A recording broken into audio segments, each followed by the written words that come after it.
కోపాన్ని కంట్రోల్ చేసుకోలేకపోతున్నారా? లైఫ్‌లో ఎవరికైనా అప్పుడప్పుడు కోపం వస్తుందేమో! కొందరికి కోపం మరీ ఎక్కువగా వస్తుంది. ఎంత ట్రై చేసినా కంట్రోల్ చేసుకోలేరు. కోపం వచ్చినప్పుడు వాళ్ళ చేతిలో ఏదుంటే అది విసిరేస్తారు. ఎదుటి వ్యక్తి ఎవ్వరైనా నోటికొచ్చిన మాట అనేస్తారు. కోపం కారణంగా మనమే ఎక్కువ సఫర్ అవుతాం అని ఆ టైంలో కోపంతో ఊగిపోయే వాళ్ళకు అర్థం కాదు. కోపం మనుషుల మధ్య దూరాన్ని పెంచడమే కాదండి, ఎన్నో రకాల ఆరోగ్య సమస్యలకు దారితీస్తుంది. ఎక్కువగా కోపంతో ఉన్న వాళ్లకు తలనొప్పి విపరీతంగా వచ్చేస్తుంది, బీపీ పెరుగుతుంది.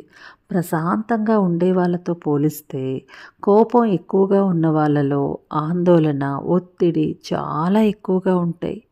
కంట్రోల్ చేసుకోవాలండి. డీప్ బ్రీత్ తీసుకోండి. యోగా, ప్రాణాయామ లాంటివి ప్రయత్నించండి. నేచర్లో నడవండి. వాకింగ్ మీ కండరాలను రిలాక్స్ చేసి మీరు ప్రశాంతంగా ఉండడానికి ఎంతో హెల్ప్ చేస్తుందండి. కోపాన్ని కంట్రోల్ చేసుకోవడానికి, ఆలోచించడానికి వాకింగ్ మీకు ప్రశాంతమైన టైం ఇస్తుంది. మ్యూజిక్ వినండి. సూదింగ్ సాంగ్స్ మనసుకి ఎంత ప్రశాంతతనిస్తాయో. అన్నిటికంటే ముఖ్యమేంటో తెలుసా? మీతో మీరు సమయాన్ని గడపండి.